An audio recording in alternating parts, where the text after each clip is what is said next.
Hi, I'm Mike. You're watching the Loft Sessions. We're here at Brighton Music Conference 2020, Day 2, and I'm joined by Martin Rees, a.k.a. Krafty Kuts. Hello. Good to see you, mate. How you doing? I'm doing very well. It's a bit of a miserable day today, but it doesn't mean we can't have a good day. No. How's your BMC 2020 going so far? Yeah, it's going good. I'm just gearing up for a stream tonight, and then going to be doing the conference later on. Should be good fun, and just when I do a stream, it just takes up all my energy and my mind, and I'm just like, because I've done quite a few now since lockdown, I kind of trying to not play the same records is the most difficult task ever. Because when you're DJing out each week, because you're traveling across the world, it doesn't matter if you play the same set twice. And most DJs will, say, yep, I play pretty much the same set for a month, change it around each month, add a few new tunes. But with a stream, because people can see it the next day, you don't have that sort of opportunity. So it's like, I'm playing a lot of different sort of music than I thought I'd ever play, and obviously doing a lot more talking on the microphone. Yeah, are you enjoying that difference? That sounds like a new challenge that you've had to face. That's a good way of putting it. It's totally a new challenge. It's something that I've had to embrace. It's something that I've found remarkably easy, considering. I didn't think I would be, talking on the mic to people and engaging. And it's fun, and the response, although I'm not playing to anyone, just a couple of family friends in the house with me and my girlfriend, it's still remarkable and enjoyable to see the response from all your fans worldwide. And you see, people from Mexico and Peru and Brazil and Australia and New Zealand, and you're like, wow, these people are really digging this, and that's the most pleasing thing. Absolutely. And even when we are isolated quite a lot, quite far away, you can still have the entire world watching you. That's got to make the world even feel even smaller there, though. Yeah, I'll tell you what is interesting is gaining a true reflection on actually how many people are watching, because on Twitch you don't have to have an account to watch it. So there could be 1,000 people watching who haven't got accounts, and then in a household on Facebook as well, there could be 2 or 3 people watching on a TV screen or whatever. So you never really know exactly how many people are watching you. It's quite interesting. On average, I usually have about 500 to 800 people live watching, sometimes 1,000. But that's just one person through a device. Yeah, sure. So really, theoretically, it's probably a double that. So for every stream I'm doing, it was like 2,000-3,000 people live watching. But when I first started, there was 130,000 people at the end of the stream, just on Facebook, and it come up, and the comments were like 2,000 comments, 700 shares, and then when we first started, we just put the phone in front of the decks. Yeah, wasn't even plugged into an audio. We're getting like 100,000 people, and I was like, this is crazy. Me and my son, and I was like, I never thought. Because he was the one who said we should do it. And then people started moaning about the audio, saying, look, it's not great recording. So then we plugged the phone into the mixer. But an iPhone, when you plug it in, it's like a microphone. It's not built for plugging sound in. So it kept glitching out when it peaked.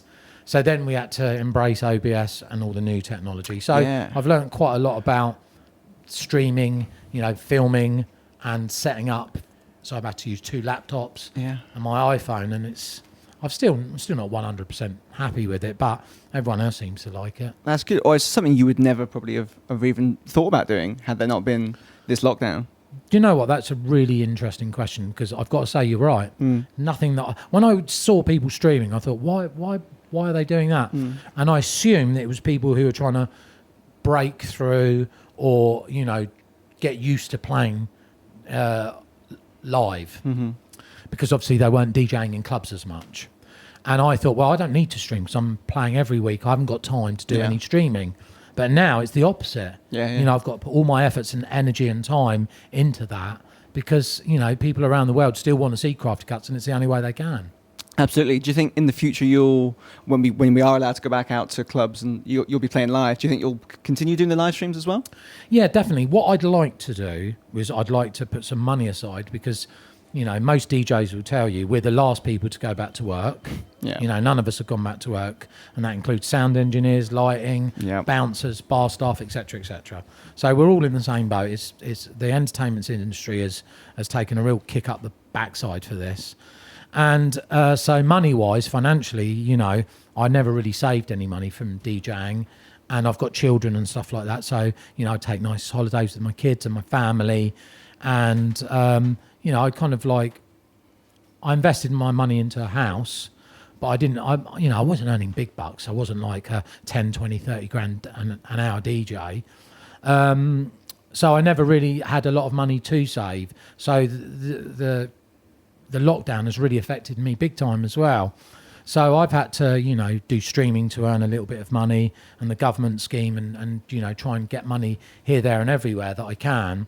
So I haven't really had a lot of money to put into the streams to make them really look good with green screen and all that sort of stuff. And my knowledge of that is not particularly great either. So what I'd like to do, answering your question, is have some money put aside when I do start working again to do a live stream once a month and choose a perfect time so that the world can see it, people in Australia, America, and then make it look really good. Because it does cost money. You know, you need another laptop, you need a really good camera, and you need a green screen, and you need someone to do your visuals. Yeah. So you're talking each stream or setting it up is going to cost money and time. Absolutely, yeah.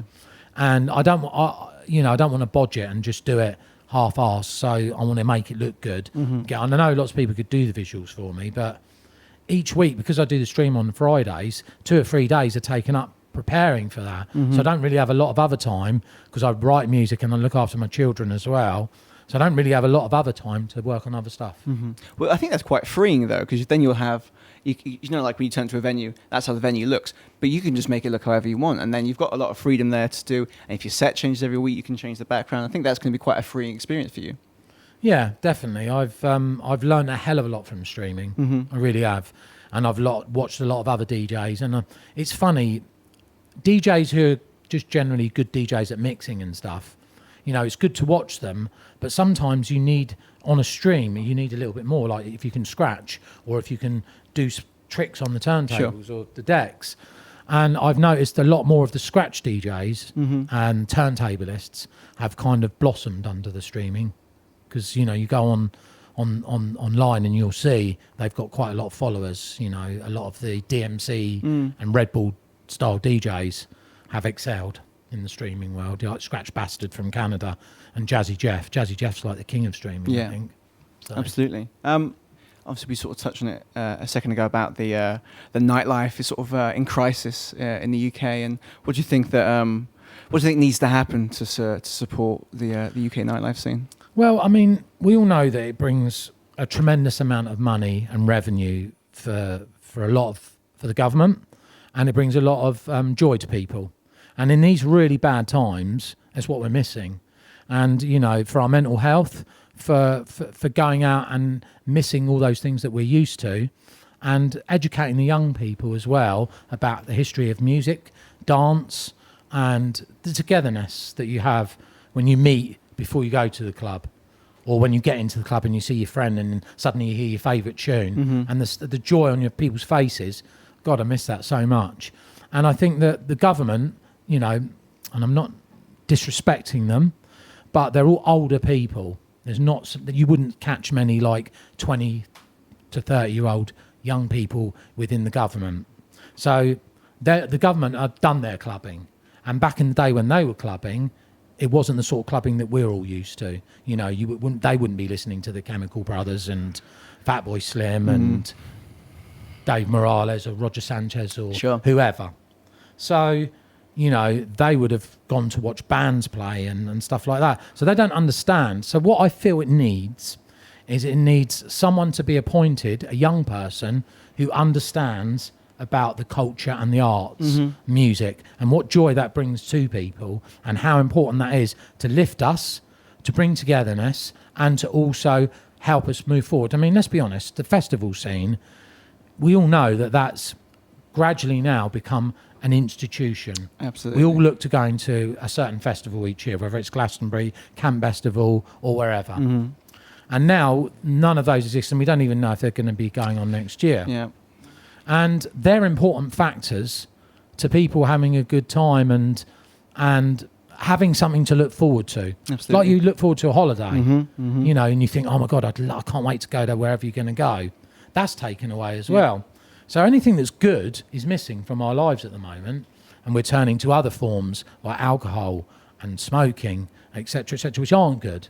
So surely, you know, by bringing back some of the good stuff that we look and like, is an important factor to our lives. And the nightclub industry, which is a very important factor because everyone looks forward to their Fridays and Saturdays, is completely, you know, not there. Yeah. So there needs a task force brought in to try and gradually bring it slowly back in to the system again. Exactly. And we do need an expert, because you wouldn't put someone who didn't know anything about, like, transport as a transport secretary. You know, there needs to someone who knows the industry, knows what is needed. I think that's... It's devastating, really, not just for me, but for people who love music. And, yeah, you can get fun out of a stream, no doubt about that. But it's not the same as being there, is it, and experience it? I mean, we've all seen... Some people have met their wife, husband at a festival. Yeah. They've gone on to have children.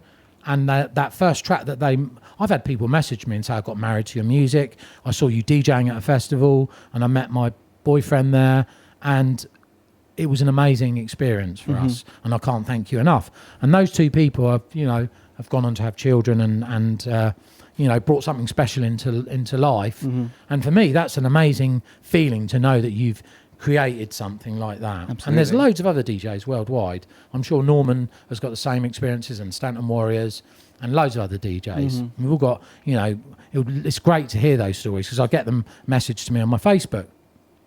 That's all been taken away now. Yeah, those human connections, we've lost them, haven't we? Yeah, I think it's like, you know, when mobile phones have become and tablets have become more popular, where it's alienated us and people less talking, it's like it's got even further now, isn't it? God, yeah, absolutely. Were you happy with Liverpool's Champions League group draw? Yeah, I was actually talking about football. I'm sure you know I love my football. It's not too bad. That's not bad. I really wanted us to get Atletico Madrid. That would have been nice, but we might see them later on in the It's going to be a tough game against Ajax in Atlanta. Definitely. I think, especially if Suarez is back. Is he back at Ajax now? Or is he? Or? No, Suarez is at Atletico Madrid. Oh, that's he's why I wanted that's to exactly get him right. there. That's very true. Manchester United got a bit of a tough group, which is... they blimmin' did, didn't they? Yeah, they really got the group of death, I think. It would be nice to see Juventus versus Barcelona there as well. Unbelievable. Ronaldo against Messi. That'll be really good. All right, well, have a great rest of your BMC. Thank you so much for speaking to us, and we'll catch you later. Thank you, guys, and thank you for listening to my waffle there, and hopefully it made some sense to you guys. Cheers.